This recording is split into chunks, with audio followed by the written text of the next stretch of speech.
All right, thank you. I'll call the meeting to order. It's 11 a.m. So I'll call us to order.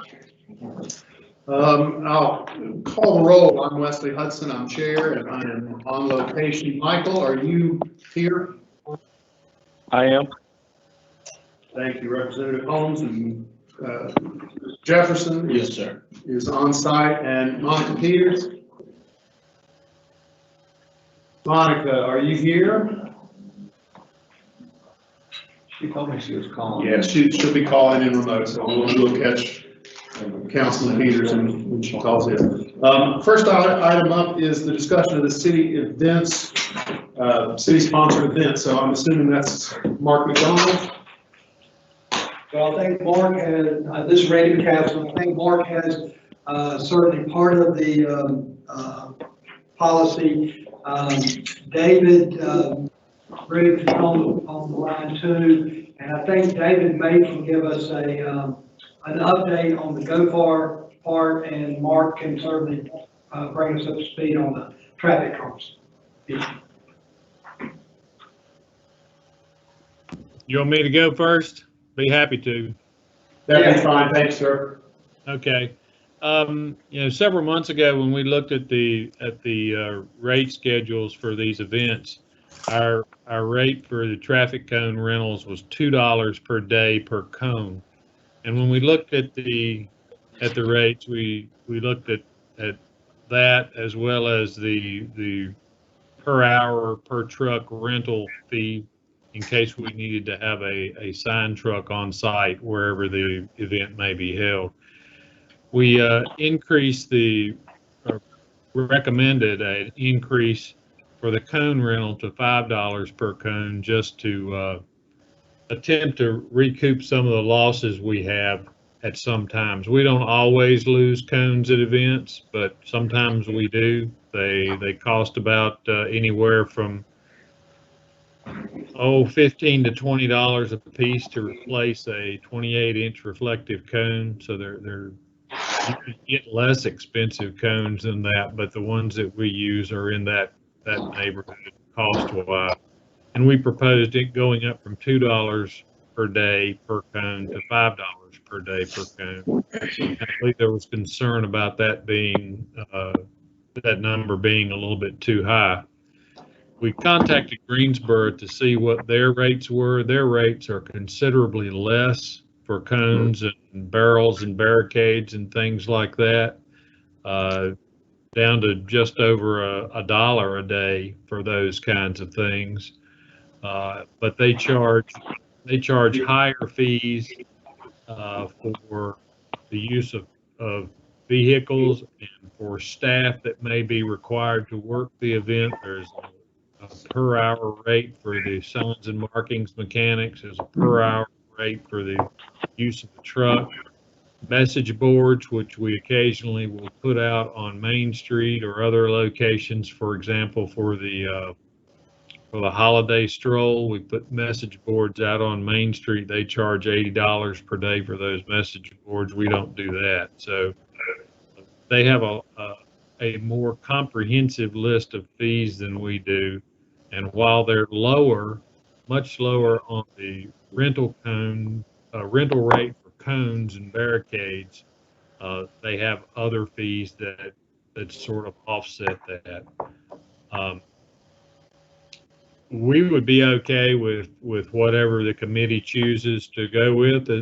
On the cone, we can stay at $2, go to $3, whatever you all would like to do. The $5 value was just more or less arbitrarily picked out as a means of trying to recoup some of the losses that we may incur during events over the course of a year.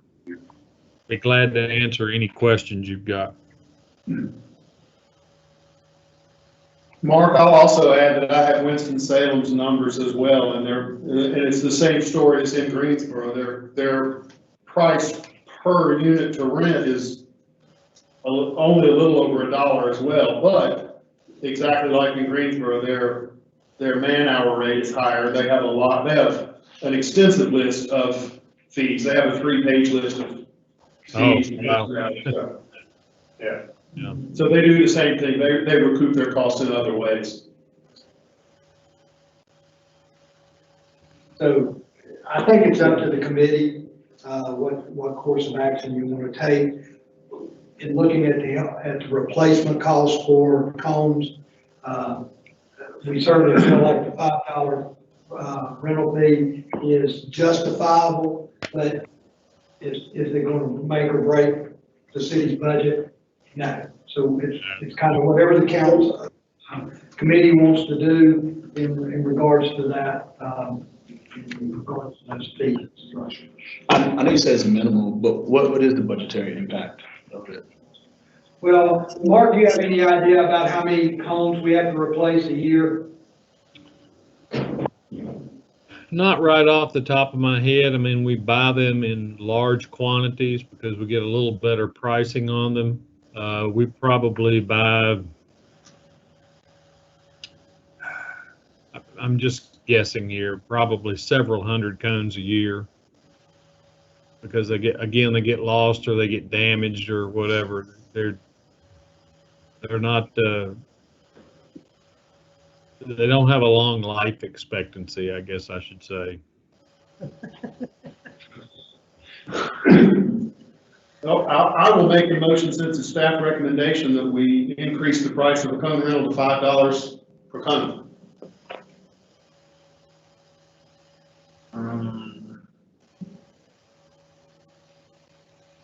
Is there a second to it? I just got a text from Monica saying she couldn't get on Teams, so she wants me to call her. Okay. So just call her. That's fine, sure. And Monica, in interest of fairness, Monica's the one that had a big issue with it, so Yeah. you might want to go ahead to the GoFar issue. I'm trying to join the live event, but I don't think anybody can hear me. There you are. Hey, it's okay. We got you on speakerphone now. So Ms. Peters has joined us remote. Thank you. There's a motion on the floor to increase the cone rental fee to $5 from $2. Okay, I say no. I think that if we want to recoup any losses, Hold on. Is there a second to that motion? All right, then the motion does not come. So yeah, go ahead, Monica. I think that the better response to that, to recouping losses, is to require a deposit. And then if any cones are not returned or are damaged, then the person does not get their deposit back. We have spoken of that in the past, and the problem with that is it simply adds work to staff. And Mark, if you want to, Okay. take that. I do not agree with having the largest cone rental rate in the state of North Carolina, especially right now when we can't even have events. So I absolutely do not agree with raising the cone rate to $5. Michael? Can we get a sense of why the deposit method did not work in the past? Can we kind of get some backstory on that? Well, we have used something like that before when we had, when we were doing neighborhood block parties, which we don't see anymore. We had a deposit process at one time, and it wasn't used very frequently, and was we'd have to collect the deposit and then refund the deposit. It's sort of an accounting issue more than anything else, I would think. We rarely had to keep a full deposit for anything that I can recall. It's been a long time since we've collected that, and it also puts the responsibility of collecting and recording that deposit on field staff that aren't necessarily always available to do that when people are wanting to pay a deposit or something like that. once again, I'll say we are okay with staying at where we are with the rate if that's what the committee wants to do. I'd like to make a motion to keep the rate at $2 a cone. Well, you don't have to make a motion to do that if you want to, I mean, that's what it is. I will say you missed the first part of the discussion, and while our cone rate is more expensive, most of the other fees that we charge are less than Winston-Salem's and Greensboro. So the total cost of events is about the same. It's just divided up differently. Yeah, I was able to listen in before I was able to actually respond. So I did hear that. All right, good. Could I ask a question? They mentioned that Greensboro and Winston have some other things, I think, baked into what they do that makes it, and our way of, I guess, compensating is that we would not do some of those other things that they do, but raise the traffic cones. Is it more advantageous, this route, going the traffic cone route, as opposed to looking at some of those other implementations that allow us to recoup costs? Mark or David, whoever's got. Mark, probably best to answer that. Well, for example, Greensboro has a fee to close a block. If you're closing a public right-of-way, to close a block, there's a fee of $50. If you're closing more than one block of a public right-of-way, it's $100. They have separate rates for the use of vehicles per hour and providing staff to be with that vehicle per hour. They have higher fees for uses of message boards, things like that. Whereas we're only showing cone and barricade rentals, use of a sign truck, and potentially, bike racks if those are necessary. The amount of funds that we would collect on things like this over the course of the year is really pretty small. It's not intended to be a moneymaker. It's really more just to make sure that we can cover costs for replacements if that's the case. And in the case of the use of the sign truck and the personnel that would be with that to partially cover any overtime rates that might apply for staff to be out there with the truck and for the use of a truck. I don't see that we would need to go to any more complicated scheme than what we've already got, given the number of events that we work with. No, if there's no motion to be made, we'll leave it as is. And that's fine. We'll move on, and we don't even need to take a motion on it, vote on it. We go far. Okay, thank you. Thank you, Mark. And thanks, Mark. And by the way, the cones are great in Man Cave. We had a request, and I think members of the committee received a copy of the letter from the GoFar folks. As you know, their spring GoFar event, which takes place at Premier Place, was not able. They weren't able to do that because of COVID-19, and they're requesting either a reduction in fee or that what they would have received in reduction for the spring be attributed to the fall 2020 race. Just a little history here. We used to be a city-sponsored event for both of those. We added the fall event because the fall event requires roughly 30, well, not roughly, requires 30 officers and a supervisor. So the spring race, which we were comping, is the rate on that was about $1,203. The fall race costs about $2,616, and that's for the officers from 7:45 a.m. to 10:45 a.m. So it's a 3-hour block. We're just presenting this to the committee. We have issued the permit for the event, and they were going to await to see if they were going to get any reduction in the overall cost that event based on the fact that they lost the freebie in the spring.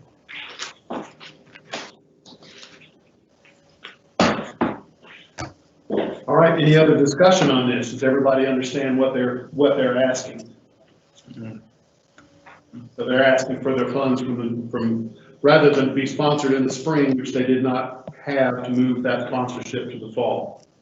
And I guess to clarify, they're not looking, they're just saying whatever the dollar amount that we typically give for the spring, that same dollar amount be applied. Right. For the fall. I believe that's correct. They didn't ask for us to waive the entire amount. Right. Okay. And then next spring, they would probably hold their other. Exactly. They're still scheduled. They're still on the schedule for their spring event, which would be the fully city sponsored event. Yeah, I guess in my thinking, there's a number of other events that the city normally sources. We're not gonna be able to do this year anyways. That whether they've been canceled, such as Coltrane, and so many other ones have already been canceled.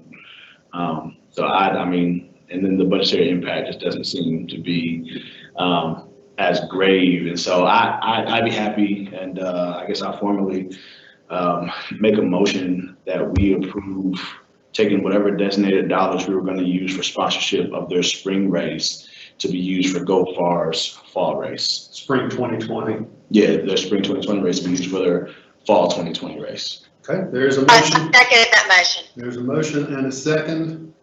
Motion by Mr. Jefferson, seconded by Councilwoman Peters. Is there any further discussion on this? If not, let me call the roll. Councilman Holmes, how do you vote? Aye. Councilman Jefferson? Aye. Councilwoman Peters? Aye. I vote aye as well, so that motion passes unanimously. Presentation of our Kensington Stormwater Project. Thank you, David Briggs. You're welcome. Thank you, committee. Hello, I'm sorry, go ahead, Randy. Robbie, I want to make sure you was on the line. Yes, sir. Yes, sir. This is Robbie Stone with Public Services. I'm going to try to share my screen with you to show you a map so you can better see what we're talking about here. Sure that came up, did it? Well, can you see a map on your screen? No, sir. All right, 1 second, please. We can see you. You don't need to see that. All right. I'll just turn your computer around.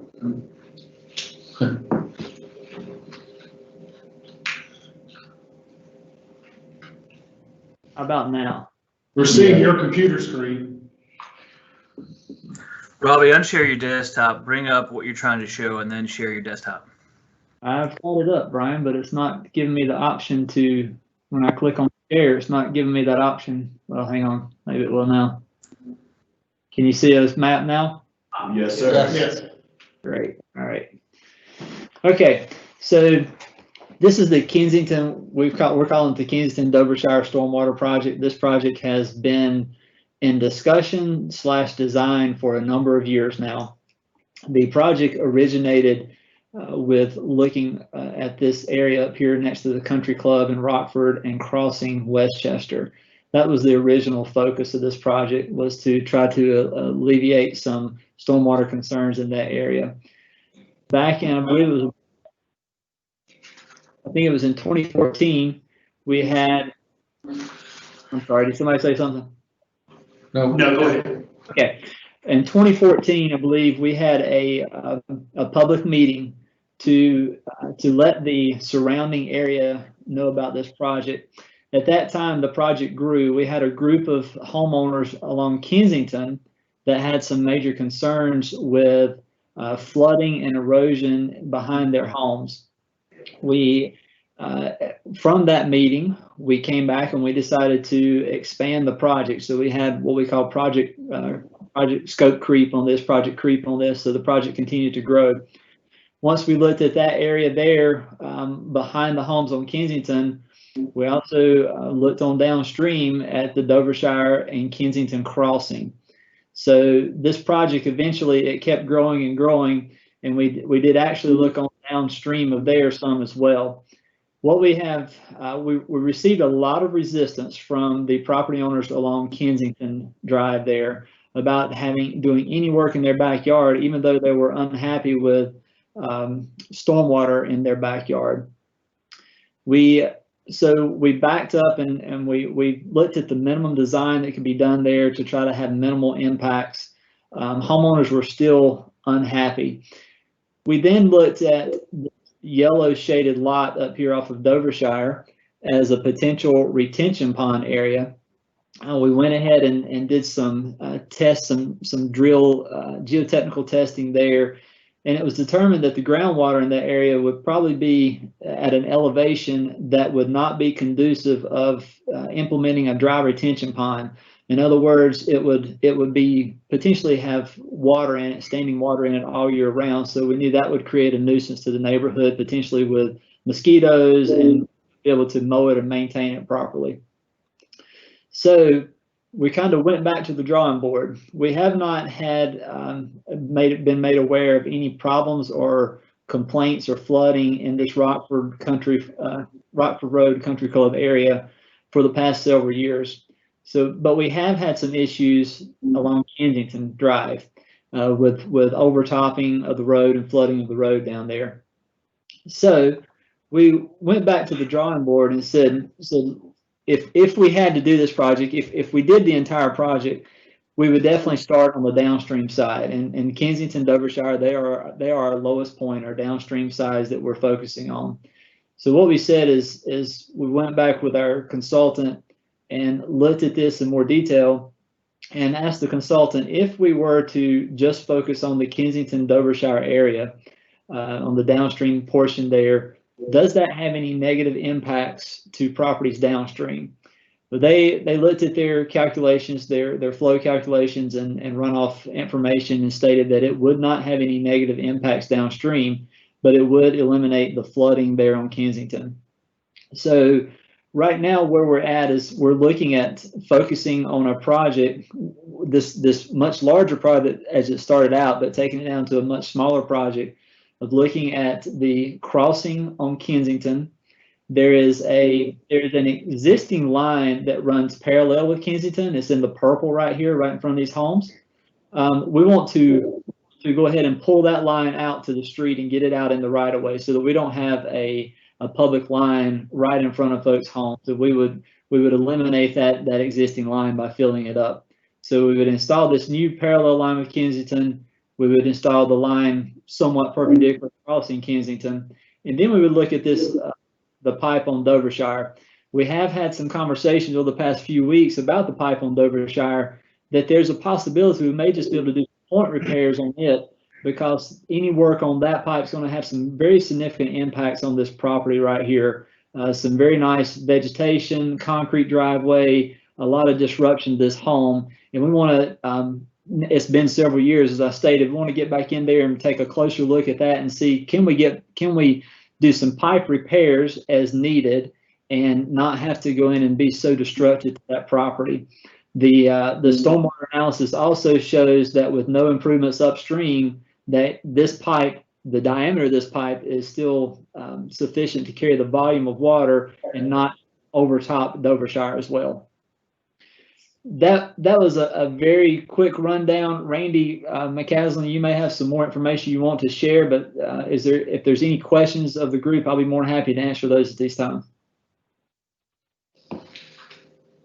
The only thing I would add is that we have looked at this, as Robbie stated, for a number of years. We've tried to work with the homeowners in that area. We had some that were begging for assistance, and we had some that wanted us to stay away from their property. And so in trying to work with all the parties involved and still have an impact to take care of the problem areas, where the roads are being overtopped and private property is being flooded. We settled on this smaller project down at the end. We can always go back upstream if we have future problems in those areas, and work with those property owners again in the future. But we feel like this is a good start to addressing those stormwater issues in this particular small basin. And this is still an idea phase, right? So we haven't talked to any homeowners to get their opinion. We've talked to a bunch of homeowners. We've had public meetings. I'm talking about this new one, this new option. We still have talked to property owners. Now, what we would probably do, and Robbie, you correct me if I'm wrong, but we would probably still have another public meeting if council's in agreement with going forward with this project, to just kind of give everybody the updated timeframes and all of that. But we have talked to a number of the property owners in this immediate area that will be impacted, and done considerable engineering work on it. So the next phase would be, Robbie, would we do a smaller public meeting? That is correct, and we can talk about the size. We may, since we broadcast this to such a larger area, do we want to notify everybody of that meeting, or do we want to just focus on the homes that are kind of adjacent and directly impacted by this project? Yeah, and that's probably I would want to, if possible, to go back to those people that we had talked to before and make sure they were aware of the scope of the project now and all that. So we could send out a mailing and then do a smaller public meeting if you will. Any idea on how long Kensington will be shut down? I don't have that information right now. I would say probably just a rough guess, a couple of weeks. Robbie, So based the on, entire road would be shut down? There's a very good chance, just because we could potentially put in shoring boxes and possibly have one lane open, but you always have the potential of that lane caving in, and I would not want to create any safety issues for the commuters or the contractors working in the area. Robbie, are there good detour routes for that street closure?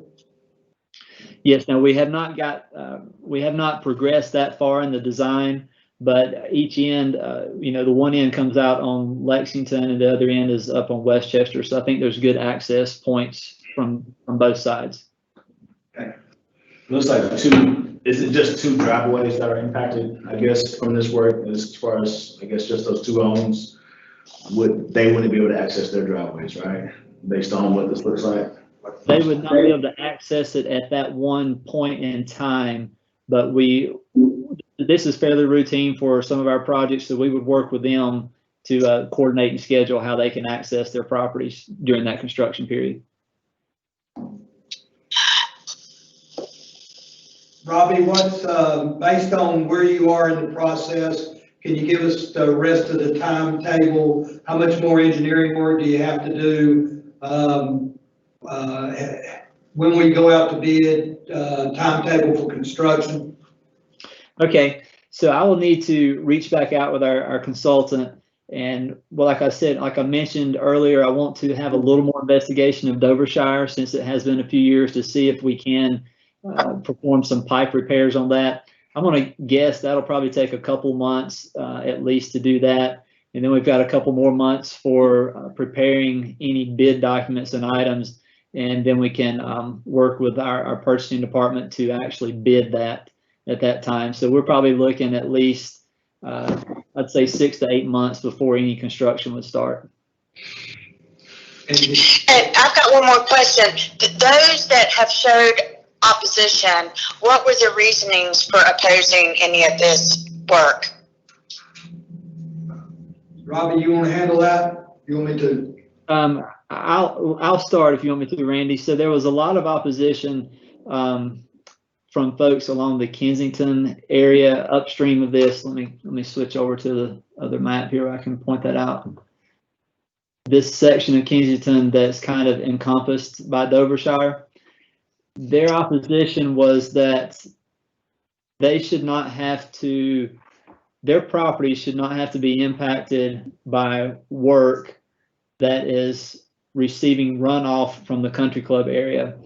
They wanted all the runoff from the country club area to be diverted to another location. And we tried to the best of our ability to explain that the runoff is following the path of least resistance, basically a valley or creek or ravine to the lowest point. And from what we can tell, that's the path that's taken for years. So I think there was a little bit of resistance of kind of folks on, I'll say, different sides of Westchester Drive. You had the one group of folks over there that didn't want the water, and the other group and they felt they were being dumped on. Okay, thanks. And Robbie, do you, I know things are subject to change. Do you have a ballpark construction estimate in mind at this point? Right now, and it's definitely subject to change, but right now, especially if we can reduce the Dovershire work, reduce that from a complete pipe replacement to point repairs, I'm going to, just a very rough ballpark, it should be less than $1 million. Hopefully it'll be much less than that, but once we get the final design and can put some more some good numbers to that design, we can report that back to you.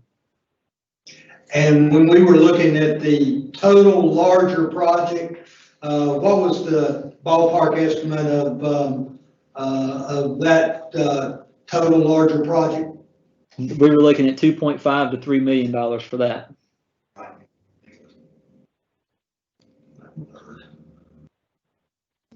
Thank you. Anyone have any more questions for staff? So do you require an action for this? We don't think so. This is here mainly for your information. If you have any specific input that you'd like to give us, that's fine. We'd love to hear it. Otherwise, unless you have some issues, we'll proceed with this.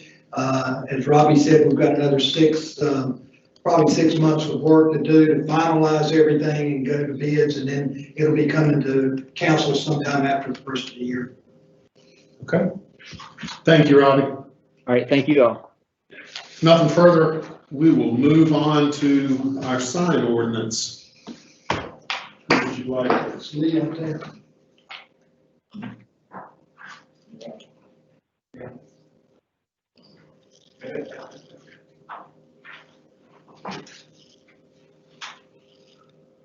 Lee out there. Please, Clifford. Okay.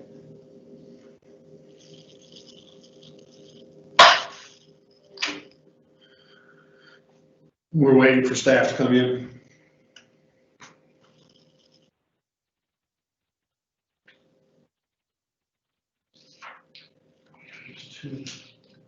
You want to go ahead and do? He's ready. You want to go? I can do whatever I'm doing. Sure. Yeah, Councilman Holmes, I'd like to, at this moment, make a motion to suspend the rules for the purposes of adding to today's agenda, so that we can hear about the city's former library bookmobile and the purposes of how it may transition on once we're done with it. Okay, we have a motion to suspend rules. Is there a second? Second. Okay, this is just to suspend the rules to add an item to our agenda. Let's see, I'm gonna have to go down the roll, sorry. Councilman Holmes, how do you vote?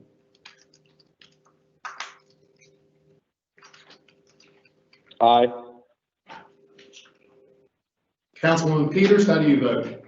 Aye. Councilman Jefferson? Aye. Chairman votes aye, so we will suspend the rules to add an item to our agenda. Thank you. You go ahead and add to, say what you're adding, and we'll let Lee Yeah, so towards the end of discussion of each item, we can add a discussion to talk about the library's former bookmobile. We've got Dr. Patrick Harmon and Victoria Hensley. Victoria serves as the executive director of Growing High Point. And they've got a proposal for how that vehicle can be used to better serve our community, to serve food insecurity in our community, do some education amongst other things. And I think it's gonna be a great presentation to hear from them. Okay, Patrick, are you on? Patrick is not on, but I'm here. This is Victoria Hensley. Okay, Thank you so much, Cyril, for the introduction. So we are working on a mobile market. That would be a mobile grocery store. This was a project that Growing High Point is launching in response to COVID. So we've seen that food insecurity has increased in the city. And while there are a lot of folks that already have limited access to reasonably priced produce, we want to launch a mobile produce bus that would go around the different food deserts to up to 15 locations and provide access to healthy food and also household essentials. So also with that, there's also fewer transit options. So we're seeing that a lot of folks that are facing food hardship have limited ability to get to grocery stores, and they also have various, changing hours around COVID. Data has shown that grocery items prices have increased, and corner stores already have very high priced items. So folks are having a difficult time finding access to healthy food. So this produce would provide affordable produce and household essentials.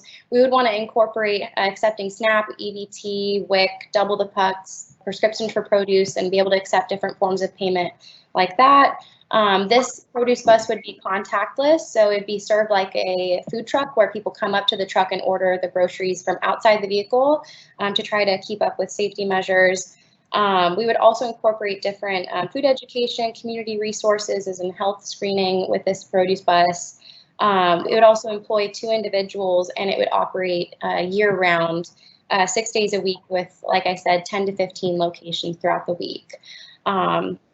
So right now we're proposing and asking for the Prosperity and Livability Committee to recommend to the council that the bookmobile that was previously used at the High Point Public Library be donated to Growing High Point for this project. So go from a bookmobile to a foodmobile. Fantastic. What a great idea. That's awesome. Any questions for Ms. Hensley?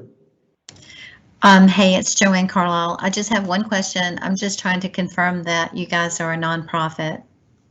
Yes, we are a nonprofit. Great, thank you. Any other questions or anything from staff? The only thing that I would add is the value of the old bookmobile, if we sold it at auction, has been estimated at between $4,000 and $6,000 is what we get online for that piece of equipment. So just so you have that number. So it would be roughly an in-kind donation of between $4,000 and $6,000. Correct. Okay. Yeah, and for procedures, you guys will have to post this at least 5 days prior to council adopting a resolution. I don't think you'll have time to get it on the 20th. I was just counting the days because you can't count the last day or the day of the action. Yeah. Okay. I will entertain a motion if there's no more questions. Chairman Hudson, I make a motion that we make a recommendation to the full body of council to accept this request and proposal to donate the former library bookmobile and to be heard, considered, and possibly voted on by the full body of council at our first council meeting in August. Second. Very good. There's a motion and a second. Is there any discussion? If not, I'll call roll for how you vote. Councilman Holmes, how do you vote? Aye. Councilman Jefferson? Aye. Councilwoman Peters? Aye. Chairman votes aye for unanimous approval. Thank you, Victoria. Fantastic. Thank you so And much. council members and manager, legal will go ahead and take care of getting that notice ready in the resolution. Very good. Thank you, Madam Attorney. Sure. I will turn it over to Lee Burnett now for our sign update. Good morning. Randy asked me to give you all a little update before we are off the sign ordinance project. Give you a little bit of background first so that everybody sort of knows where we've been and sort of where we're headed. The city rewrote the development ordinance that was adopted actually by City Council and went into effect on January 1st of 2017. The consultants at that time indicated that not to rewrite the sign part of the development ordinance because it was very complex. It had associated legal issues associated with it. It needed to be its own separate project. So otherwise it wouldn't hold up going forward with the development ordinance. So the development was adopted, and as soon as that was completed, we started to move forward with the sign ordinance project. In 2018, June of 2018, the city hired Cooper Consulting. They started with reviewing the city's current sign regulations. We held some stakeholder interviews in August and October of 2018. We met with City Council, met with staff in August. We also had a number of stakeholder interviews in October that dealt with sign companies, the Chamber of Commerce, Visitors and Business Convention. Those association developers, market authority, showrooms, office, commercial, a whole sundry of interest within the community as it relates to signs. And then in November and in February, November 2018 and February 2019, we did a number of surveys. We surveyed the stakeholders. We posted the survey online on our project website to get input. And we sent it to we did a random survey. We sent over 600 surveys to the public.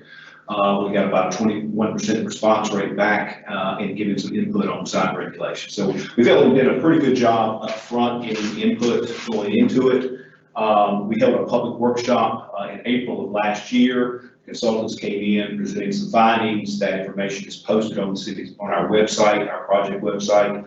They have a diagnostic report that talks about some of the legal issues that we need to sort of navigate as we put the ordinance together, as well as a summary of the public input and some of the issues that we needed to address. So in late May of last year, consultants started the drafting process of the ordinance. It is it's a very complex process. We have a number of legal issues, but also it does affect the whole ordinance in a lot of different ways. So it does require some adjustments. We've also had a number of setbacks through the process. We had some health issues. We had some deaths, family deaths. We had some other projects sort of get in the way, so it has sort of slowed down the progress that we want. But right now, currently, we are making good progress. Currently, we are in the process of completing finishing up a complete draft. That should be completed from the consultant staff's perspective by the summer.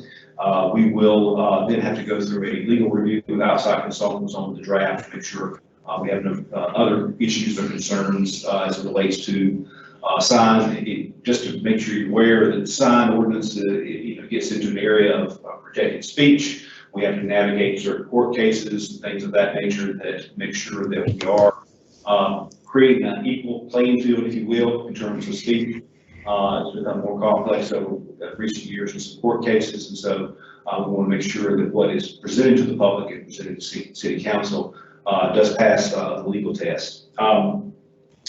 Once we get through the reviews of legal, then we're going to post this draft on the public review and comment. And during that set period of time, when we do have the draft out for public comment as well as review, staff is going to do a number of testing. We're going to test to see against sign ordinances that permits that have come in to see if we're getting the intended results by the regulation. So we want to make sure that what is in the regulation sort of works. The intent, and this is where the curveball is a little bit right now, given COVID-19. The intent was to have a joint P&Z meeting to get input from the City Council and Planning and Zoning Commission, as well as have a public workshop. Where the consultant will come in, make a presentation, and get public input. We are looking at some options there to get more engagement, public engagement in that process. We may be looking at some software that helps sort of get that information out in a variety of areas other than just a traditional public meeting, which is restricted. Bottom line is, once we are able to obtain that public input and gather it, we will make any necessary revisions before it goes into the adoption process. So we do have a project webpage. That's highpointnc.gov/signs. We have all the documents there, all the media announcements are there. We have a notify me that where people can sign up. We put people through that email blast system, so that anytime something new comes out or information does come available, then they will get email blasts on it. So we've done a lot to this point trying to get public input, getting into the process. We are trying to finish up the document. I guess now the challenge will be, as we finish it up, is how do we continue to get that public input, give us some of the challenges, but we are going to work through that. That's sort of a nutshell of where we are, where we're going. I'll be glad to answer any questions on anything as best I can. Lee, thank you. Can we, excuse me, can we have the sign ordinance reviewed by the stakeholders? Yes, that'll be posted. Everything will be posted. We will send that information out once we get a draft. So all our stakeholders went to our meetings, we took their email addresses and put them in our system. So they will get notice when that information gets posted, as well as just out there for the public at large as well. But okay, so more than just a public workshop. Pardon me? So more than just a public workshop. Oh, yes. I think. Okay. Like I said, we're trying to look at some software that can better help engage the public. Like this, we've got several projects that are coming up this fall and the next year, and I think with some of the challenges we've got right now, we've got to look at some alternative ways to sort of get the information out to the public. That's always been a challenge. Not many people come to a public meeting when you advertise it, so we do have to look at a variety of different ways, and we're going to do that with this project, as well as some of the others that are on our list. Mr. Chair. First of all, Lee, thanks for coming in. Sure. It looks like the last complete rewrite was back in 1992. Yes. Which would put us, I mean, from the time of the process, maybe 2016, where we were kind of looking at 2018 hiring the consultant. Yeah. In 2020, maybe 21 for adoption. Yes. About a 28, 29 year window between rewrites. Is there a best practice or a usual precedent as far as timeline and Generally speaking, you'd like to, well, first off, those regulations have been amended a number of times during that period of time. In fact, that's probably some of our challenges right now. There've been a lot of piecemeal amendments, trying to be able to balance those interests against legal issues and create that equal playing field. So that's some of the challenges we've been facing. So I think, generally speaking, as a rule of thumb, you want to at least update your regulations every 20 years, if not sooner. Yeah. Particularly after you do any kind of comprehensive or large-scale plan. We did the 4-city plan back in 2007. It basically recommended rewriting your development orders. So we started at that point. We've had a number of challenges with financing to get this project's done. So that's what we faced. We actually had to get a federal grant to do the development orders rewrite for the HUD. So we did that. We were very creative in trying to find ways we could get some financing. And we got that project done, and then we were fortunate to be able to get this project done on the heels of development. So like to make it happen a lot quicker, but it's a process. It's a process. You mentioned that you mentioned that at a certain point, what you've got now will be compared to see where it lines up against, I think, permits that have been submitted. Have we noticed any reasonable or substantial impediment to folks wanting to do stuff here because of our sign ordinance being where it is? I think the biggest issues we are facing with our sign regulations is one is temporary signs in a variety of different fashions to create that legal and equal playing field. We're going to have to make some adjustments there to meet legal challenges. That hasn't posed kind of impediment, but it is something that change may result in some kind of impediment or change. The other aspect is allowing for different types of signs that we don't normally allow right now. We're looking at projecting signs that we don't allow, allowing them in some districts. So there's some modernization of signs that we're looking at to add, and trying to find some standards that work for High Point. Yeah. And the standards for each district, they're pretty differentiated, right? As far as what would allow in the showroom, what will allow in downtown, what will allow uptown or wherever. Yes, exactly. There's going to be, we're looking to try to understand and sort of embrace the market area and the type of signage it needs. Yeah. And versus areas outside the market area.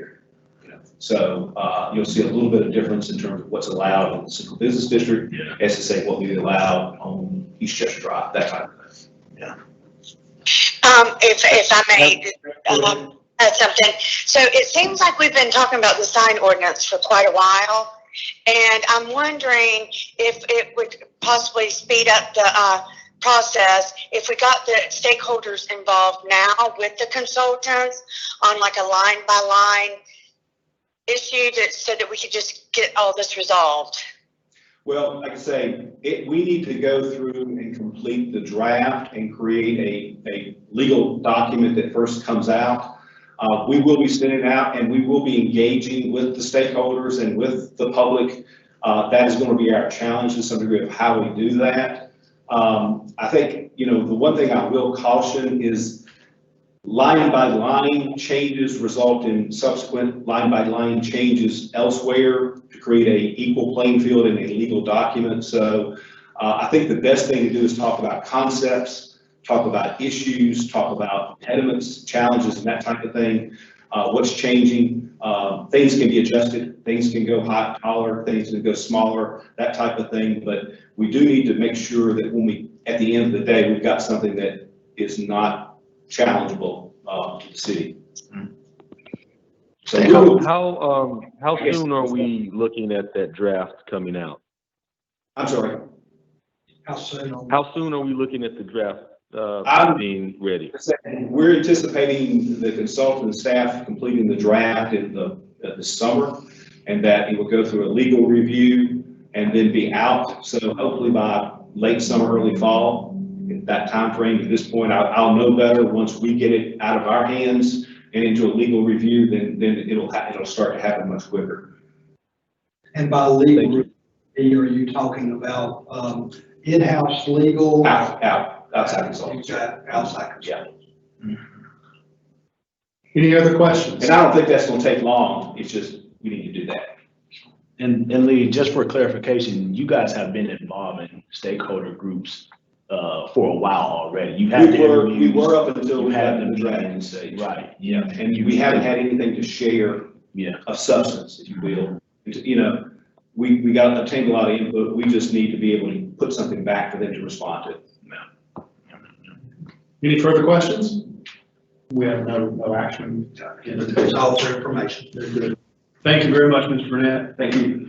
We'll move on to the discussion on our amendment to the city incentive policies, and this will either be Mayor Wagner or. Yeah, I think I'm gonna kick this off. And Monica and Michael, I've emailed each of you a copy of this. I'm gonna pass it around. Here, guys. I've got one. Oh, It's 3 pages. I've got one. You want one to refer to, or you got it with you? Okay. So what this is, Michael and Monica, have y'all been able to pull up your copy of it? Yes. No, I haven't, but go ahead. Okay, I emailed you one this morning. This is a proposed amendment to the city's incentives policy, and essentially what it does is it is designed to help us to recruit office jobs in the stadium area. As you know from living through COVID, a lot more people are working from home, so the demand for office space has dropped tremendously. Nonetheless, we really have a need to get more office jobs downtown. If our revitalization is going to be successful, we've got to have people working downtown, living downtown. Yeah. coming downtown to go to restaurants and whatnot. So office jobs is a vital part of that revitalization strategy. Essentially what this does, I'm going to kind of walk you through it. I'd like to get the committee's favorable recommendation on it today so that we can approve it at Monday night's meeting. What this does is it is essentially a rent subsidy and a credit for office upfits. So it would apply only to new office construction or to a substantial renovation of a property.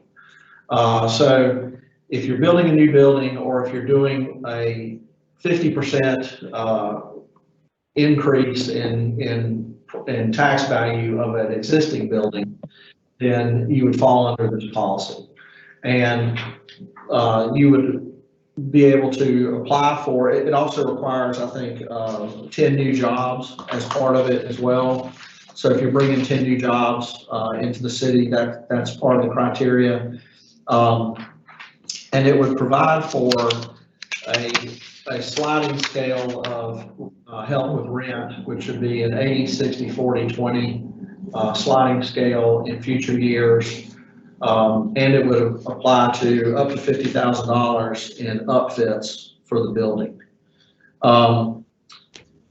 There's also job section 4.3 covers that they could receive up to $3,000 per job if they're bringing 10 jobs into the downtown. There are a couple of exceptions that limit the policy. Well, there's 3 actually. We feel that we need to create some urgency with this policy. So this policy is set up to terminate on July 31st of next year. So it would run for a year for any leases or new construction during that period. And of course, we could always look at extending it if we wanted to, but as it currently exists, it would expire and sunset on July 1, 2021. It would not apply to real property that's owned by a nonprofit. So in this particular case, it wouldn't apply to condo yards or any other church properties, anything like that. And the reason for that is we don't want to incentivize people moving into a property that's not going to be paying property tax. Okay. And a nonprofit can offer space at a greatly discounted rate, which undercuts the commercial market for office space. Secondly, or next, also, it would not apply to a lease where the owner of the property is leasing to a wholly owned subsidiary company of the developer. So if I'm building the building and I want to rent, 10,000 square feet in that building to a company that I own, I'm not going to be eligible under the policy. I think that is it. Also it would go through, this policy would still go through our current incentives program. It would be brought to us by EDC staff, just like we normally get for any incentive. It would be subject to a public hearing. It would have to be approved by council after a public hearing. So it still has to go through that same incentive steps that we're already going through. This would just be kind of an overlay for office jobs in the stadium area. And this was worked on by me in conjunction with Randy and Greg Ferguson, the EDC staff. We got some input from Tim Elliott's group and from some other folks as well to help us put this together. Anybody have any questions on it? Yes. Jay, I was able to pull it up and it looks really great. I think y'all have done a great job. Appreciate that. Yeah, I love the policy. I mean, obviously, February, we talked about it. We have to be strategic. We have to be intentional. We have to be very much committed to bringing folks downtown. I'm curious, when we look at who it won't apply to, and we're talking about nonprofit businesses who are operating a building. If the building is owned, though, by someone who is, if the building is owned by someone else, they pay their property taxes, but someone who rents it Granted, they could get a below market rate, but they may not get that much below market A rate. nonprofit tenant could get this, but a nonprofit landlord can't. Okay, where it says operated by, it kind of took me off. Yeah. So we're just talking about a nonprofit owner of the property. Okay. So yeah, if a nonprofit wants to move into a new building downtown, they would, as a tenant and pay rent, they would be subject to it. They could apply. Okay. But we don't want to incentivize. Yeah. I mean, this is all about property tax. Absolutely. So we don't want to incentivize landlords. Any of this retroactive? So for for example, there's some development going on right now for office space. Any of those folks who are doing that stuff right now, could they qualify for any of this? They could qualify because it would apply to any leases signed after the date of enactment. Okay. So if you're going to fix up a building or you're going to build a new building, then this would. If you're gonna do an upfit, it will apply to that lease. It would apply to the upfits, or if you're fixing something. Councilman Holmes, any questions? No, I think we're good. Well done. If not, I'll entertain a motion. I'll make a motion that we approve this policy as is. Second. There's a motion and a second. I'll call the roll. Councilman Holmes, how do you vote? Aye. Councilman Jefferson. Aye. Councilwoman Peters. Aye. Chairman votes aye as well. Motion passes unanimously. Thank you, Mr. Mayor. Thank you so very much. Thank you all that work on this. Great package. Let's move on to our marketing campaign.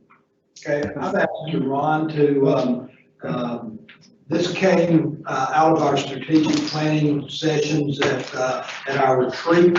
And while we've all been focused on COVID and a number of other issues, I've asked John to take a look at it, give us some of his thoughts. And with that, John. Okay, well, good afternoon now. Well, it's good morning when we started. Thanks, sir. In looking at the city council retreat, one of the goals that came out of that was to design a marketing campaign focused on diverse groups, events, and quality of life. After talking to Randy recently, just some things came to mind that I wanted to share with the group and kind of get some feedback as far as next steps. One of the observations that first comes to mind is that we're in a bit of a different environment than we were in February when we put this together. So the messaging, the targeting, what we're trying to do, we'll probably need to circle back around and refine that. Part of that would be defining what we're trying to do, who's our audience, and what message are we trying to send.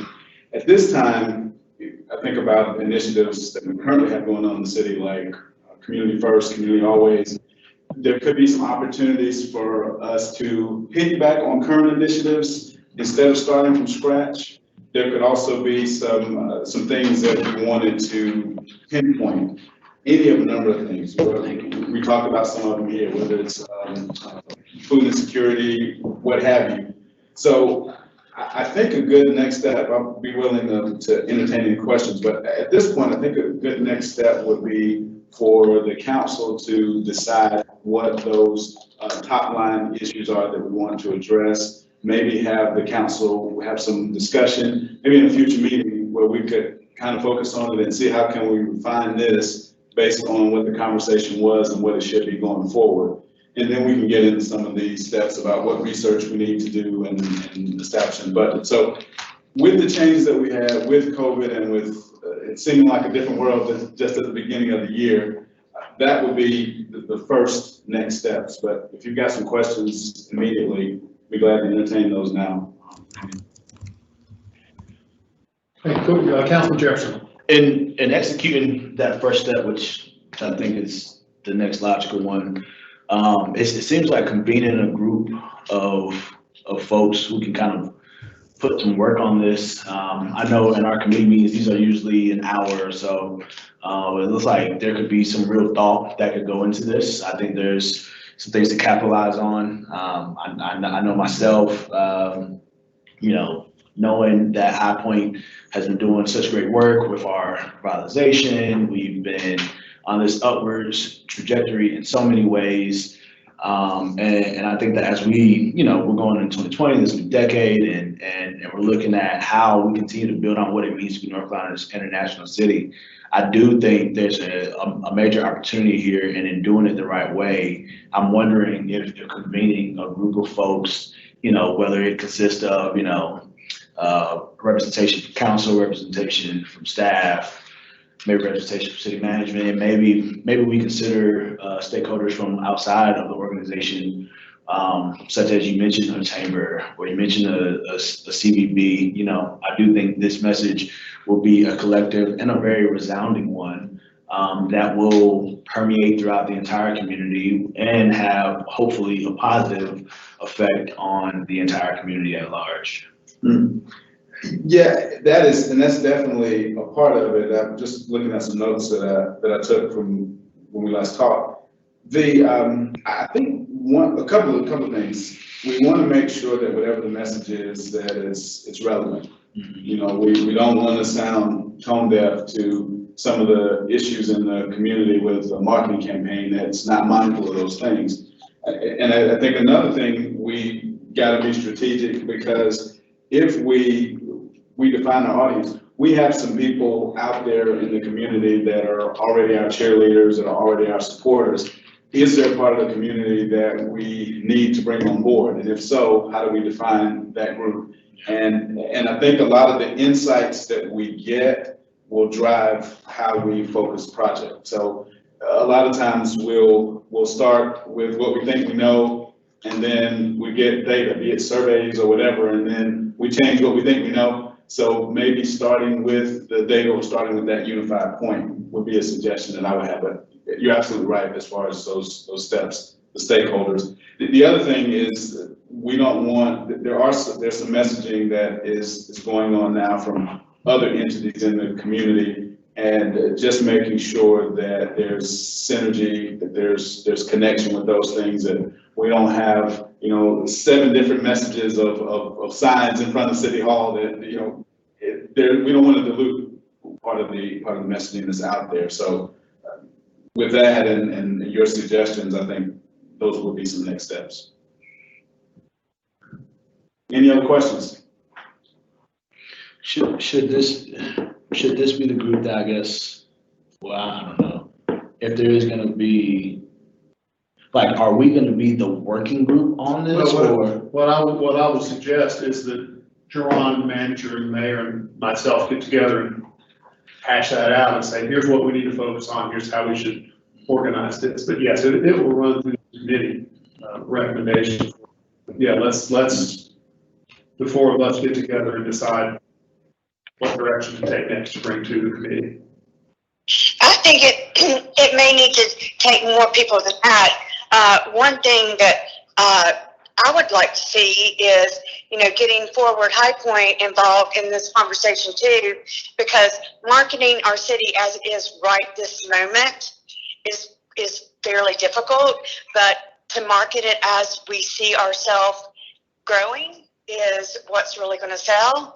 And so that's my thoughts.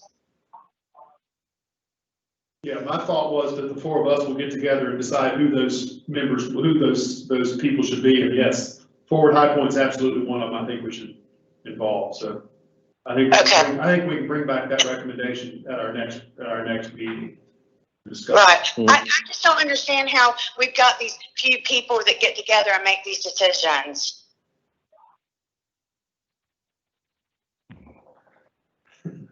We have to have a starting point somewhere. I mean, that's basically the point of, these are the people that we should bring to the table. Okay. That's where we're starting. Yeah, and you guys aren't proposing that the 4 are the ones making the decision. Yeah, we're not the ones making the decision. It's really just getting us to, it's really just us, it's getting us to 3 weeks from now, our next P&L meeting. Yep. We're going to be able to. We're going to bring the recommendations back to you, and then you can add on to those recommendations, or reject or accept. Okay, that sounds great. Is there a suggestion for the next do we want to have something for the next meeting? We will have, yeah, we'll talk about this in the next meeting. We'll bring our ideas back. Okay, so we would have already met before the next, meeting. Okay. Correct. So if you do have ideas of people that you would like to be involved, certainly let us know. Or groups, any groups. Anything else for Jerron? Any questions? If not, thank you, sir. Thank you. Appreciate your work. Okay. And if there is nothing further, that is all I have on my agenda. So does anyone have anything further to bring? If not, thank you all for a great meeting. Pat Kimbrough's fingers are going to be busy. I love meetings like this. Lots going on. Thank you all very much. Meeting adjourned. Thanks. Y'all enjoy your afternoon. Thank you.